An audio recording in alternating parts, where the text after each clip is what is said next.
Bro, lo pernah bukan pernah salah, udah dengar berita belum terkait apa sih yang di universitas itu apa? U UKT, UKT bukan UHT. UHT UKT, mah susu itu. Susu Ultra. Susu Ultra. UKT. Kan kabarnya itu kalau nggak salah mau dinaikin kan. Benar tuh. Kalau nggak salah kan yang UKT itu UNA itu apa? Uang, Uang. Uang uang apa? uang kuliah tunggal. Ah, uang kuliah tunggal. Mm, Kalau nggak salah kan itu kurang lebih biaya yang mesti dibayar sama mahasiswa hasil dari pengurangan subsidi sesuai dengan kemampuan orang tua wali atau mahasiswanya kan kalau nggak salah gitu ya.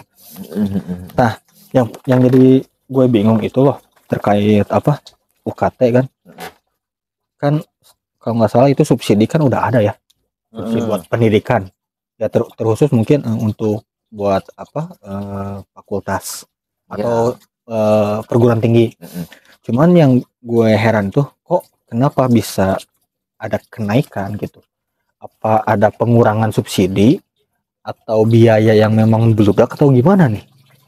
Yang mungkin lo tahu mungkin ya, soalnya gue kurang baca juga sih terkait kenapa sih bisa naiknya gitu. Kalau setahu gue itu yang pertama kan itu dirubahnya Universitas Negeri menjadi PTNBH. Oh, yang tadinya itu PTN ya kalau nggak salah. Ya kalau nggak salah itu PTNBH, di mana memang bisa dikatakan kan PTNBH ini itu jadi lembaga mandiri lah, kalau istilahnya itu lembaga mandiri, di mana memang tidak ada supply subsidi dari pemerintah. Tapi walaupun begitu, subsidi pemerintah masih dapat sih, antara 30 atau 40%-an masih dapat. Itu. Jadi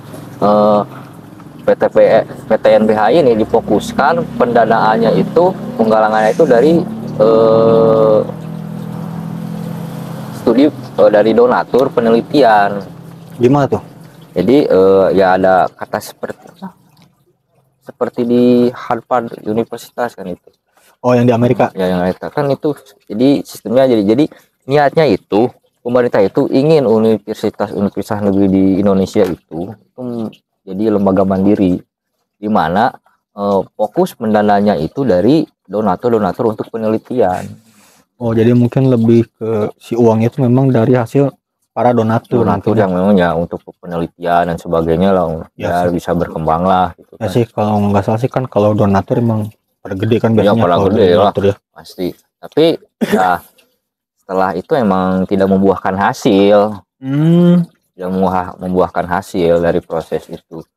Yang alhasil ya karena ya namanya pendidikan kan, butuh fasilitas ini dan itu, butuh ini dan itu, ya otomatis ya butuh pembiayaan lah kan, dimana ya otomatis ya karena pemerintah itu mengurangi subsidinya. Ya, karena yang tadi yang memang targetnya buat supaya masuk donatur gitu kan. Iya, masuk donatur ya tadinya kan gitu, jadi otomatis kan dikurangi. Ya karena kurangnya itu donatur itunya gak ada gitu kan, tidak membuahkan hasil dengan proses itu, ya hasil ya biaya pendidikan yang dinaikkan oleh jadi mungkin lebih itu. Jadi lebih ke apa namanya, ngebebanin lagi posisi keuangan itu ke mahasiswa Ya ke gitu. Nggak pasti ke mahasiswa ya, mau wali orang tua atau apa gitu kan. Intinya ke mahasiswa keluarga atau yang wakilnya gitu kan.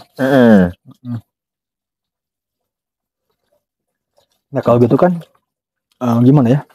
Iya, lumayan banyak juga sih.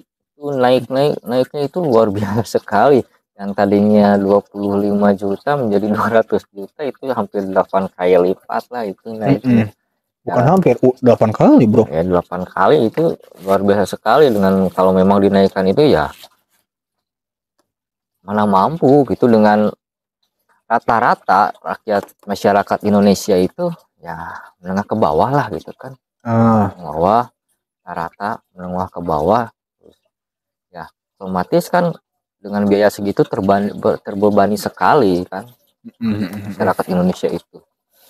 Ya kan, jadi kesannya itu kan benar-benar apa ya, orang-orang yang nggak mampu gitu kan, ya padahal dia itu mungkin punya potensi atau apa gitu kan, tapi karena mungkin terkena biaya, terus nggak juga dapat apa namanya, beasiswa mungkin ya akhirnya kan jadi ya kesannya itu perguruan tinggi atau pendidikan yang memang tingkat lanjut gitu kan, kesannya itu benar-benar khusus buat orang-orang kaya aja gitu. Jadi ya gimana ya, soalnya kayak gini lah, orang miskin pertama kan dilarang sukses, bukan dilarang sukses, dilarang sakit dengan biaya biaya rumah sakit atau biaya kesehatan yang tinggi. Bayar biasa. Orang kaya orang miskin juga dilarang jadi pemimpin dengan biaya kampanye yang begitu gede. Terus ditambah sekarang gitu kan, orang miskin dilarang pintar dengan biaya pendidikan yang tinggi juga gitu kan. Sebenarnya sih ya, kalau memang ekonomi Indonesia ini katakan stabil lah, mungkin bisa dipraktekkan lah hal itu. Karena ya sebenarnya bisa dipraktekkan lah subsidi silang sebenarnya, subsidi silang. Nah, tapi ya itu balik lagi kepada kondisi negara masyarakat kita gitu kan, dimana ya rata-rata menengah ke bawah kan. Rata-rata kebanyakan sih yang masuk ke perguruan tinggi itu kan rata-rata orang-orang menengah gitu. Dan begitu juga dengan ekonomi kita yang begitu gak stabil gitu. Sebenarnya kalau orang-orang elit atau orang-orang kaya gak masalah sih, biaya berapapun pasti mereka bisa jangkau lah gitu kan. Orang miskin itu sebenarnya bisa juga masuk dengan ada subsidi, entah itu subsidi dari pemerintah yang tadi bisa juga dipakai sebab berapa 30 atau 40%, atau pakai subsidi silang bisa juga kan. Yang menjadi problem itu adalah kelas-kelas menengah ini nanggung. Sekarang mereka itu kan menengah dengan ekonomi yang tidak stabil, otomatis dikatakan miskin juga nggak bisa karena posisi ada di menengah, tapi ekonomi tidak stabil, otomatis kan biaya itu mahal, nggak terjangkau gitu kan. Dapat beasiswa juga nggak bisa karena nggak ada nggak masuk kepada kelas miskin gitu kan. Jadi bingung, otomatis kan ya mobilitas untuk dari bawah ke atas itu susah gitu. Tapi ya kalau nggak salah kan, gue baca di Tribun, nggak tahu di Kompas gitu, apalagi antar dua itu lah, kan katanya dibatalin gitu kan, karena memang banyak karena kan banyak hal-hal yang mungkin bakalan jadi bakalan jadi chaos mungkin ya. Soalnya kan masyarakat udah mulai bersuara, mahasiswa pada demo, bahkan kalau nggak salah maba-maba juga pada mundur karena pas dia mau masuk ternyata ya ngisi formulir dan lain-lain gitu kan. Ya meskipun ada beberapa orang memang salah ngisi formulir gitu ya. Jadi itu kalau nggak salah sih si data penghasilan terus data apa gitu kan, sama nominal yang terkait pembayaran UKT juga mungkin salah dikosongin atau salah isi gitu ya, mungkin karena nggak paham atau gimana gitu kan. Nah itu jadi problem juga masalah itu, dimana maba-maba, calon maba-maba ini tidak tahu rincian biayanya berapa yang harus dibayar. Justru itu masalah, jadi problem juga di sana, dimana calon maba ini gak tahu terus ikut tes. Ketika mereka tes udah lulus, terus keluarlah rinciannya. Gitu harusnya gitu. Itu kan universitas ini memberikan dulu rinciannya dulu, harusnya rinciannya dulu biar jelas ini berapa, ini berapa, ini untuk ini berapa, ini untuk ini berapa. Nah ketika itu kan orang pun ya bisa ketika udah melihat biaya kan kita pun bisa melihat kan berapa besarnya, berapa nominalnya. Kan kemarin itu kan problemnya juga di sana kan, ketika udah lolos, terus udah lolos mau sekolah, udah diterima, harus bayar segini kan, luar biasa sekali. Ya soalnya kan ya kalau yang nggak lulus malah no problem, nggak masalah. Tapi kan kalau yang lulus kan artinya dia kompeten. Ya udah terus kompeten. Lulus kompeten, dia masuk lah. Dimana dengan saingan ribuan orang gitu kan, dia bisa masuk.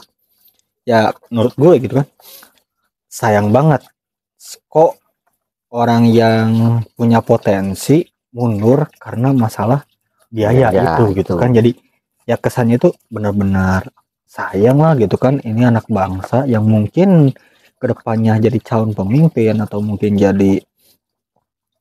orang yang siapa tahu kedepannya itu dia itu jadi orang ternama, terkemuka, bahkan bisa mengharumkan nama bangsa sampai ya mungkin bukan hanya mengharumkan tapi memang berhasil bawa bangsa ini makin maju gitu kan. Ya terserah dari segi ekonomi atau yang lainnya gitu kan. Terkendala gara-gara masalah biaya gitu kan. Ya meskipun gitu kan, ya gue juga dengar kalau nggak salah siapa gitu, lupa lagi Bapak Nadiem siapa gitu kan, beliau kan sempat tatap muka langsung sama Bapak Presiden Jokowi gitu kan. Dimana ya dengan sidang, pertimbangan dan lain-lain itu kan, akhirnya memutuskan. Ya sudah ngobrol sama Pak Jokowi ya, gue juga kurang tahu. Cuman yang gue dapat itu jadi emang dibatalin gitu terkait kenaikan UKT ini gitu kan. Cuman di sini ada 3 poin gitu kan, 4 poin lah mungkin yang gue sorotin gitu. Pertama, 2 poin lah.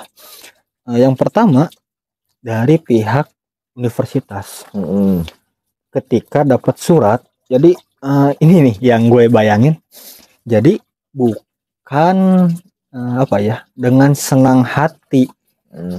Jadi bukan gembira karena biayanya diturunin, ya biaya yang buat yang bayaran mahasiswa itu kan, yang UKT itu diturunin. Jadi bukan bahagia, senang atau bersuka cita, tapi lebih gini ya kata-katanya itu. Ya karena ini keputusan dari menteri gitu kan, kami ikut saja.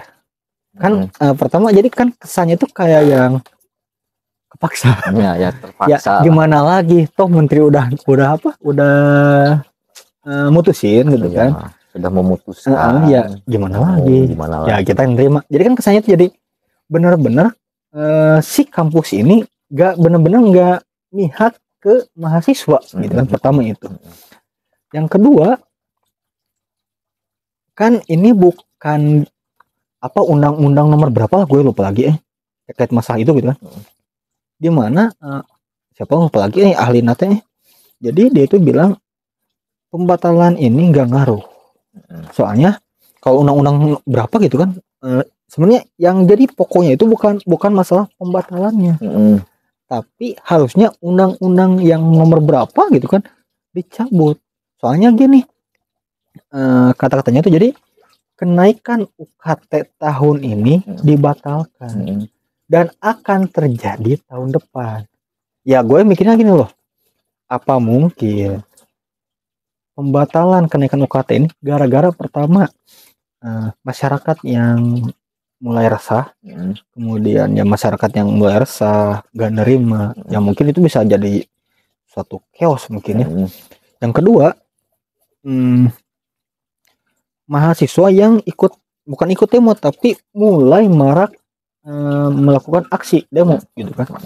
Ya kebayang kan, ya kita bisa tahu lah gitu kan, ketika pas tahun 98 kalau mahasiswa turun aksi demo itu chaosnya bukan main-main. Ya beda lah sama masyarakat, beda sama yang buruh teh.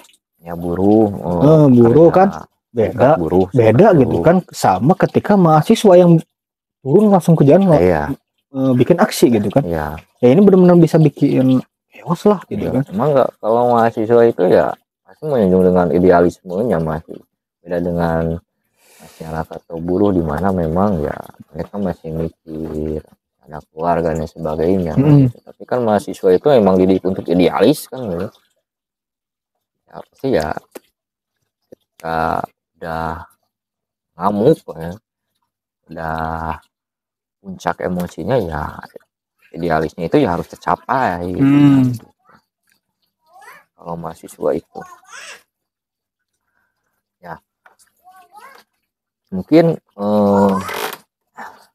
sebenarnya ya bisa juga sih, sebenarnya bukan bisa juga emang sih kalau dikatakan universitas atau kuliah itu disebut pendidikan apa sebutnya kemarin itu tingkat tinggi, tingkat lanjut lah, tersier lah. Emang sih dalam pendidikan ada basic, terus ada primer, sekunder, tersier lah gitu kan. Tersier ya, emang ya gue setuju juga sih masalah itu tersier kan, emang pendidikan lebih lanjut lah gitu kan. Kuliah itu misalnya di apa disampingkan karena itu tersier lah ya, bukan basic. Nah, oke lah gitu. Itu bukan untuk menengah ke bawah, bukan. Oke, itu untuk kayak saja oke lah gitu, global. Ya, kayak global. Oke, pendidikan tersier atau universitas atau kuliah itu untuk para yang kaya aja. Atau ya oke, boleh. Cuma yang jadi problem lagi ketika itu memang seperti itu. Nah, di sini lah problemnya itu ketika kita merasakan lapangan kerja. Itu dengan spesifikasi yang luar biasa. Jangan kan di swasta gitu, di dalam PNS aja itu ada golongan-golongannya gitu. Golongan 1, golongan 2 itu kan golongan 1 minimal SD sampai SMP. Kalau nggak salah kan golongan 2 tergantung pendidikan ya. Iya, tergantung pendidikan juga. Ketika apalagi di swasta kan minimal D3 itu pun harus spesifik, minimal S1 dan sebagainya ya, katakanlah ijazah SMA ya udah gak laku lah gitu. Itu dengan lapangan kerja yang memang sekarang ya luar biasa sulit kan gitu, sulit dan dipersulit kayaknya. Justru ini akan melahirkan feudalisme baru sebenarnya gitu. Feudalisme baru di mana tingkatan intelektual itu berpengaruh kepada status sosial maupun status apapun itu di masyarakat. Nah, gitu kan. Ya tapi sih di antara semua itu kan yang paling ngeri itu kayak yang apa? Mahasiswa ya, lebih satu lagi gitu kan. Selain masyarakat, mahasiswa yang demo ya yang udah masuk. Tapi juga narik kembali mahasiswa baru yang tadi yang gagal masuk, bukan gagal tapi lebih ke mengurungkan niatnya buat masuk karena masalah biaya. Akhirnya dikasih surat bahwa bla bla bla bla bla, akhirnya ya bla bla bla gitu akhirnya ya intinya UKT-nya dibatalin naik dan biaya segitu ya, narik lagi mahasiswa baru yang buat yang udah lulus buat masuk gitu kan. Cuman di sini tadi tuh gue agak suka juga, bukan suka sih gak suka sih sama kondisi ini, kampret lah, nggak ada yang suka juga. Cuman maksudnya pembahasannya lumayan menarik nih, soalnya gini loh. Pertama kalau nggak salah di Undang-Undang Dasar kan, salah satu tugas negara itu adalah mencerdaskan bangsa. Nah oke lah, katakan tadi SD, SMP, SMA mungkin udah dapat subsidi, mungkin ada yang gratis gitu, negeri gratis kalau nggak salah kan, tapi tetap seragam, pakaian ya, seragam, pakaian ya, biaya orang lain lah, seragam, buku, sepatu dan lain-lain tulis itu beli sendiri. Ya nggak apa-apa lah, katakan terjangkau lah, itu masih terjangkau lah, toh udah nggak ganti seragam seminggu sekali juga gitu kan. Nggak seminggu sekali beli seragam gitu kan. Cuman gini loh, yang masalah tadi tuh pas masalah tingkat pendidikan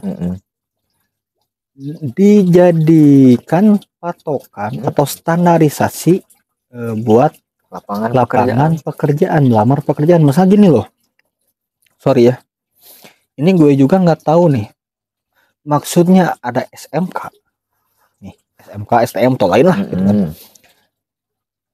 Ini tuh emang beneran ngasih skill atau pengen punya tenaga kerja ahli dengan tingkat, kan gini kan tadi PNS juga ada golongan sesuai pendidikan, pasti gaji juga ngaruh pendidikan. Iya. Nah, yang gue pikirin gini loh, apa mungkin SMK, STM dan lain-lain yang memang notabene itu punya skill hampir sama kayak orang yang kuliah, ya kan? Kayak SMK akunting kan seenggaknya dia punya minimal basicnya minimal punya. Terus teori-teori yang lebih dalam juga pasti enggak, minimal buku-bukunya punya. Iya, meskipun ya referensi. Meskipun mungkin enggak sedetail di perkuliahan. Ya. Cuman yang gue kesannya tuh apa mungkin adanya SMK atau STM itu pertama apa memang benar-benar pengen ngasih skill ke siswa atau para korporat atau para kapitalis, elit kapitalis ini pengen punya tenaga kerja ahli dengan biaya atau dengan kos dengan kos atau gaji yang minim, dengan artian ya meminimalisir pengeluaran tapi punya SDM minimal dia itu yang punya basic lah, minimal punya basic skillnya. Iya, justru itu jadi problem juga sebenarnya itu. Ya contohlah ke ASN atau pegawai negeri lah gitu kan. Ada golongan-golongannya. Nah kan lah golongan 1, golongan 2 itu dikatakan di posisi yang sama gitu kan. Dengan kerjaan yang sama gitu, tapi punya golongan yang berbeda. Kerjanya sama, divisinya sama, tapi golongannya berbeda. Kerjaannya sama tapi beda gaji. Mungkin itu salah satu simulasinya kita ya bisa jadi ketika memang diadakannya SMK ini menjadi suatu di mana ya penggolongan baru kayaknya itu penggolongan baru di mana ingin tenaga ahli yang spesifik itu tapi dengan membayar dengan seminimum mungkin gitu. Nah, itu bisa. Ya kan, jadi sorry ya kan gini loh ya, nggak perlu ditutup-tutupi orang-orang yang punya karena jajaran direksi atau mungkin di atas manajerial pasti bukan orang Indo. Iya, rata-rata bukan orang Indo. Dia orang Indo juga mungkin dengan titel yang up, ya minimal S1 atau ke atas gitu, S2 lah gitu. S1 paling di HRD mentok HRD. Ya kalau pengen ke atas, ya di atas manajerial kan, ya direksi atau apa gitu kan, pasti seenggaknya dia itu orang-orang luar atau bahkan mungkin gini lah, saudaranya yang punya rata-rata nepotisme atau anaknya yang punya. Tapi gue masih apa ya, ngerti lah kalau orang yang punya yang ngerti lah, toh itu ya, itu perusahaan milik dia, terserah dia. Cuma maksudnya gini loh, ada nggak, lo pernah lihat nggak jarang atau mungkin nggak ada orang bule atau orang luar negeri yang kerja di kita itu posisinya di produksi, kuli bangunan, nggak ada loh.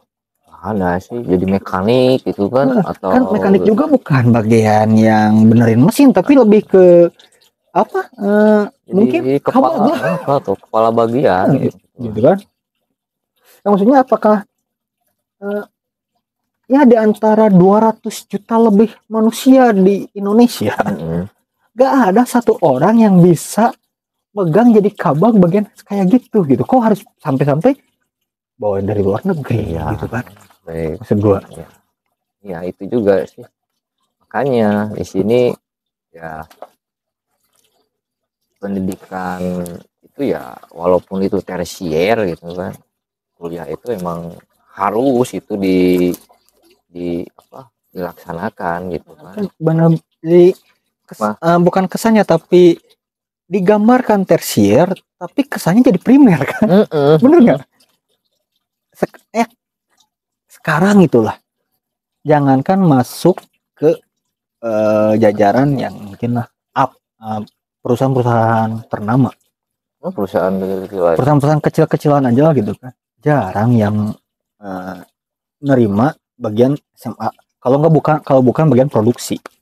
Kan jarang SMA lah gitu kan. Kalau SMK kan masih mending, ada akunting bisa masuk seenggaknya gitu kan, karena ada jurusan yang sama. Tapi kalau SMA kan paling mentok-mentok pegawai Alfamart, Indomart gitu kan.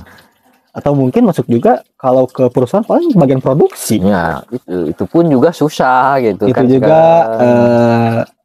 biasanya harus pakai pelicin. Iya, harus pelicin juga. Soalnya kalau nggak licin nggak masuk. Problemnya di sana gitu, problemnya di sana gitu.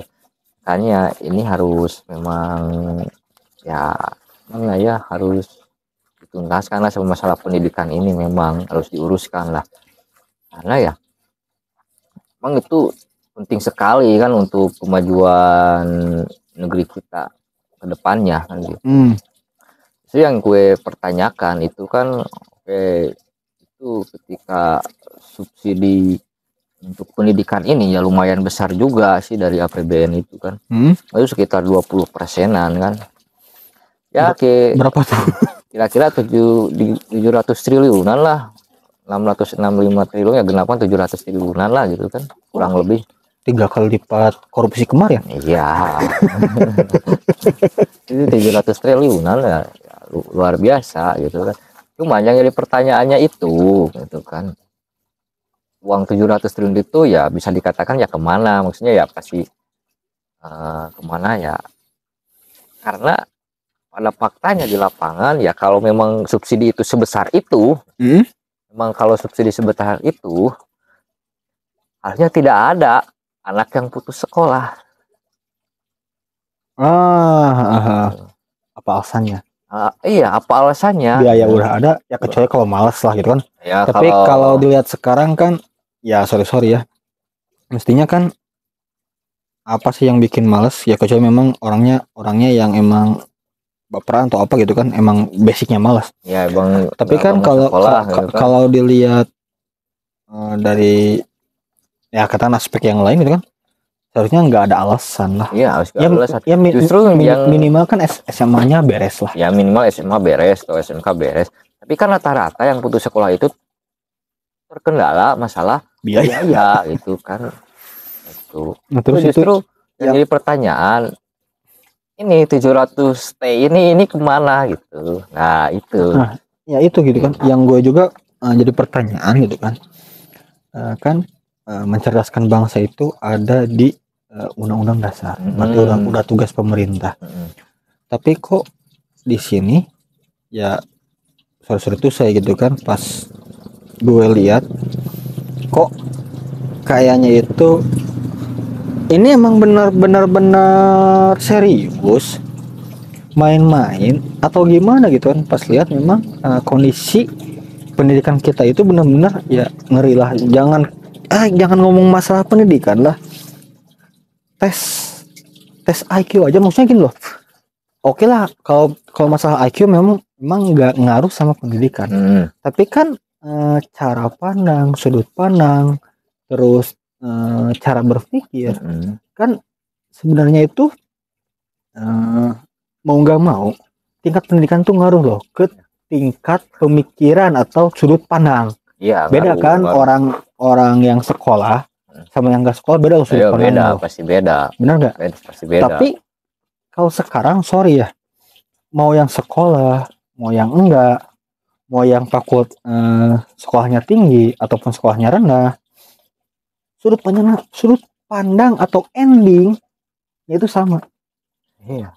Ngasilin duit. Iya, ujung-ujungnya harus cari kerja kan. Apa mungkin udah itu ujung-ujungnya duit. Ya, ujung-ujungnya duit. Ya, tapi bukan undang-undang dasar, bukan. Udah ujung-ujungnya duit, bukan yang itu ya, beda lagi. Ya, mungkin ya itu yang jadi problemnya di sini kan. Itu mentok di sana gitu kan. Ya pasti mau bagaimanapun pendidikannya ya ujungnya kita cari kerja. Gimana ya lapangan kerja itu ya luar biasa sedikitnya gitu. Dengan luar biasa spesifikasi yang luar biasa sekali gitu kan. Makanya ini harus dituntaskan sebenarnya. Sebenarnya sih bisa ketika biaya pendidikan itu gratis sampai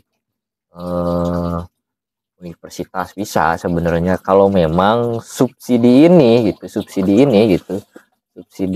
700 ya subsidi pemerintah ini itu benar-benar disalurkan tepat pada sasarannya kan gitu.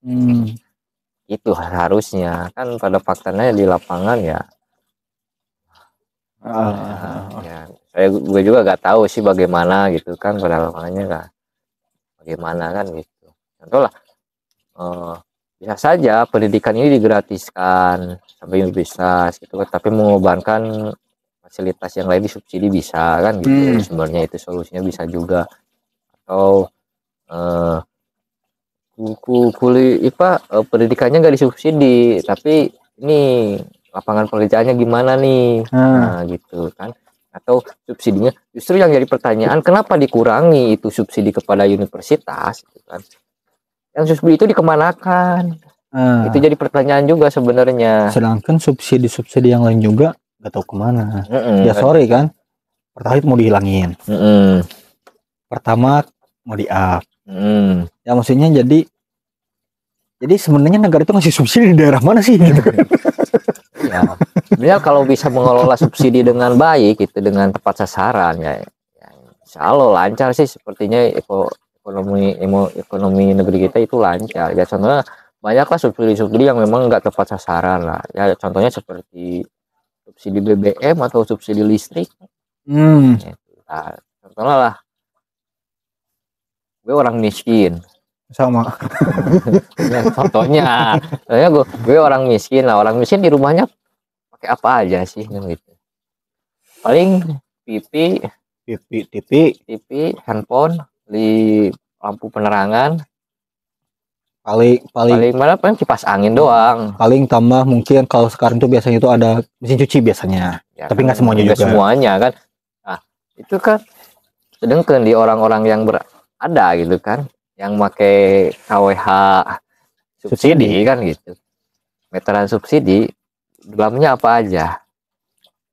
TV tiap kamar, TV 2, terus mesin cuci, terus AC, kulkas, apalagi ya banyak elektronik kan banyak pastinya juga. Nah itu kan jadi pertanyaan, itu yang dapat subsidi yang lebih banyak siapa? Nah, begitu juga dengan BBM. Nya gue pakai motor, gue buruh biasa dengan gaji UMR lah, sekitaran 3 jutaan lah, 3 jutaan lah. Lu manajer, amin, manajer kan gitu, dengan mobil, bisa 2 digit lah, 10 jutaan lah, gitu. Minimal 10 juta lah, 2 digit gitu kan. Gue sama lu pom bensin ngisi Pertalite sama Pertalite lah gitu lah. Ya logika contoh lah. Motor berapa liter? Paling 5 liter. Okay. Mobil bisa sampai 500.000, 50 liter, 30 liter sampai 50 literan lah. Katakanlah satu liternya itu di subsidi 2.000 rupiah. Itu yang bayangkan itu perbedaannya, yang gaji 3 juta sama 10 juta, banyakan mana subsidinya itu? Dipakai sama yang itu. Ya pasti yang pakai mobil lah gitu kan. Iya, kalau isi Pertalite. Tapi banyaknya Pertalite. Iya gitu. Nah, itu sebenarnya subsidi yang memang kurang tepat sasaran lah gitu kan. Seharusnya kan lumayan kan. Gue pakai motor orang miskin dengan gaji seadanya gitu. Paling dapat 100.000 lah dari subsidi bensin itu. Untuk kurang 80 ribuan mungkin. Kalau slot seliter 2.000. Berarti lu sekali ngisi bensin anggap full. Ya full. Berarti 5 liter lah gitu kan. Berarti 10.000. paling 10.000 doang. 10.000 itu kan lu juga mungkin kalau gue hitung-hitung ya, paling isi full tank lah. Full tank. Paling maksimal itu mungkin kalau pakai kerja sama mungkin berangkat Ya, dikit-dikit lah gitu ya, kan. 1 minggu lah. Ya, atau 5 harian lah. Borosnya itu 3 harian. Kita hitung 2 minggu 3 kali full tank. Sebulan 4 minggu. Berarti 6 kali full tank. 60.000. Tuh 60.000 1 bulan. Coba lu yang pakai mobil nih 50 liter. 10 kali lipat lah. Iya itu. Tambah mobil lebih boros, bro. Iya. Jadi sebenarnya ini kalau memang kita cerdas, pemerintah itu cerdas dan bisa memobilitas itu gitu kan. Ya sebenarnya bisa loh subsidi kita itu kelola dengan baik dan ditempatkan, disalurkan ke tempatnya yang benar yang gitu benar, kan. Sasarannya yang tepat. Cuman gini loh. Ini masalahnya itu jadi nggak bisa ngurus atau nggak mau ngurus nih. Kok gini loh, kalau nggak bisa ya turun lah. ya kalau yang bisa ya turun lah. Ya, gitu. Maksudnya gini loh, lo gak mampu ya udah jangan maksain. Tapi ini kok maksa, ini jadi kesannya lo tapi bro kan lo nggak bisa atau gak mau. Sebenarnya ya bukan nggak bisa, iya katakanlah nggak bisa, iya, tapi kan nggak mau. Bukan nggak mau, sebenarnya mau, tapi kan nggak bisa. Bukan, modal kampanye belum kelar nih. Benar. Ya mungkin itu, mungkin ya itu anekdot lah gitu ya. Katanya gitu kan. Ya itu sebenarnya. Ya gitu loh, maksudnya jadi sorry ya, apalagi kalau dengar kemarin kan sering gini loh, Pertamina itu rugi, benar nggak? Pertanyaannya gini loh, gue gak pernah nganjuk, gak pernah kasbon loh kalau isi bensin, cash bro. Oh itu. Tapi kok bisa rugi, tapi oke lah, gue nggak masalahin masalah cash atau apa, nggak masalahin itu. Cuma gini loh, kalau rugi, untung rugi karena bahasanya bisnis. Iya. Pertanyaannya gini loh, pemerintah ke masyarakat itu bisnis atau mengurus? Contohnya gini loh, lo punya anak, punya istri, lo habis gaji bahkan sampai minus buat biayain anak sama istri lo ngerasa rugi nggak? Ya enggak lah. Kewajiban lo sebagai suami ngurus anak sama ya, istri kan keluarga lah. Tapi kok pemerintah kita ngeluarin kata-kata, BUMN loh yang ngomong, ngeluarin kata-kata bahwa mereka itu rugi. Kan harusnya itu pemerintah itu ngurus, atau memang sebenarnya pemerintah sama masyarakat itu bisnis, bukan mengurus gitu. Mungkin ya karena ideologinya kapitalis kayaknya. Segala duit gitu kan. Mungkin gitu kan. Ya sebenarnya ya itu kalau dibayangin gitu kan, kita beli listrik, beli gas, beli BBM atau apapun lah itu dari segi tenaga sumber daya lah gitu, itu selalu cash. Pernah ada istilah kita beli BBM yang ngutang dulu gitu, pay letter gitu ke SPBU atau ke PLN, pay letter lah gitu kan, nganjuk ya kan. Nganjuk juga kalau kita telat kan dimatiin bro. Iya kan, kalau kita telat dimatiin, terus ada denda juga kan gitu kan. Pertanyaan itu ruginya di mana juga kan gitu. Apakah memang ruginya karena subsidinya kurang atau gimana, ya udah ngerti juga kan gitu. Pajak tiap tahun kita bayar. Ya pajak kita bayar, pajak kendaraan, pajak rumah. Apa sih yang ngeri pajak sekarang bro?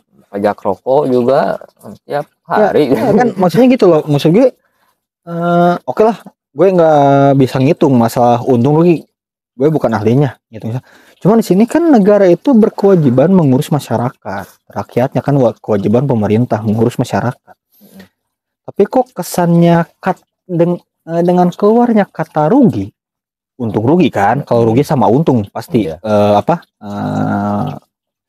Pasangannya. Iya. Kok kesannya itu jadi bukan kesan, tapi emang ini benar-benar dibikin kayak bisnis. Kan harusnya itu ngurus gitu kan. Ya jadi apa ya? Ya mungkin gitu kan tadi yang lo omongin, mungkin karena kapitalisme itu gitu kan, yang memang mau nggak mau gitu kan, yang namanya kapitalisme kan kapital dimana ya orang-orang gede yang berduit, yang memang bukan orang-orang gede yang berduit doang, tapi dalam artian ya kalau nggak salah sih kalau istilah bahasa Arabnya itu kan bukan kapitalisme tapi roksimaliyah kalau nggak salah. Iya, roksimaliyun. Roksun itu kan kepala, mal itu harta. Bukan di kepalanya ada harta. Kepalanya penuh harta gitu kan. Tapi dalam artian kan maknanya itu kan jadi dalam pikiran, dalam benaknya itu masalah itu hanya duit gitu kan. Akhirnya ya kalau nggak ngasih duit ya rugi. Yang tadi kan ngeluarin kos sekecil-kecilnya, mendapatkan input sebesar-besarnya kan, itu kan teori bisnis kapitalisme. Ya maksudnya kan apa emang kayak gitu cara pemerintah ngurus masyarakat, atau emang ya mungkin gitu, mungkin kalau kapitalis ya, mungkin ya bisa jadi ideologi kapitalis gitu. Kapitalisme gitu kan ya, gitulah mungkin ya, gara-gara ya mungkin kita berharap kedepannya pemerintah itu lebih bijak, lebih cerdas masalah subsidi, apalagi untuk pendidikan lah kan gitu. Gitu ya. Emang itu lebih penting lah, karena kan makin sini persaingan kita sebagai negara berkembang itu luar biasa sekali, apalagi dalam segi pendidikan gitu.